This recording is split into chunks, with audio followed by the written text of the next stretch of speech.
నమస్కారం. విశ్వం టీవీకి స్వాగతం. నేను మీ ఉమా. షాద్నగర్ లో పోలీసుల దౌర్జన్యం. అమాయకుడిపై అకారణంగా దాడి చేసిన కానిస్టేబుల్స్.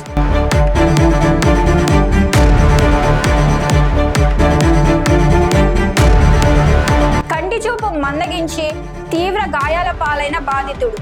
రక్షణ కల్పించాల్సిన పోలీసులే భక్షకులుగా మారి ఓ అమాయకుడిపై ప్రతాపం చూపారు.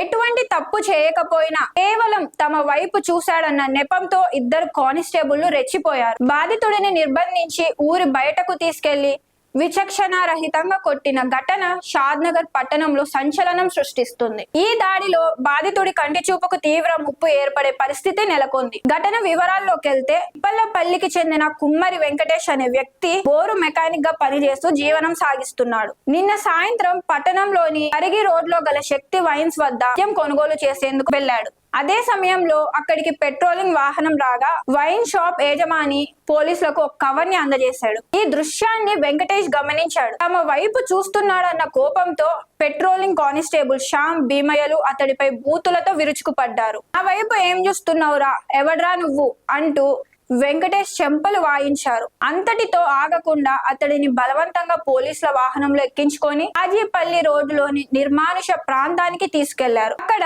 అతడిని చిత్రహింసలకు గురి చేశారు. ఈ దాడిలో వెంకటేష్ రెండు కళ్ళపై తీవ్రమైన దెబ్బలు తలగడంతో కళ్ళు ఎర్రబడి రక్తం పేరుకుపోయింది. ప్రస్తుతం అతడి కంటి చూపు మందగించడమే కాకుండా కంటి చూపుకు ప్రమాదం ఏర్పడే అవకాశం ఉందని వైద్యులు ఆందోళన వ్యక్తం చేస్తున్నారు. తర్వాత బాధితుడి పరిస్థితిని గమనించకుండా కనీసం మానవత్వం లేకుండా అతడిని అక్కడే వదిలేసి పోలీసులు వెళ్లిపోయారు. గాయపడిన వెంకటేష్ ను గమనించిన కుటుంబ సభ్యులు హుటాహుటిన ప్రైవేట్ హాస్పిటల్ కి తరలించారు. తీవ్రమైన గాయాల కారణంగా భవిష్యత్తులో కంటి చూపు దెబ్బతినే ప్రమాదం ఉందని వైద్యులు ప్రాథమికంగా తెలిపారు. పోలీసుల శాఖకే మచ్చ తెచ్చేలా ప్రవర్తించిన సదరు కానిస్టేబుళ్లపై కఠిన చర్యలు తీసుకోవాలని బాధితుడి కుమారుడు మరియు కుటుంబ సభ్యులు ఉన్నతాధికారులను కోరుతున్నారు. తప్పు చేయని వ్యక్తిపై దాడి చేసి కంటి చూపుకు ముప్పు తెచ్చిన కానిస్టేబుళ్లపై వెంటనే కేసు నమోదు చేయాలని స్థానికులు డిమాండ్ చేస్తున్నారు.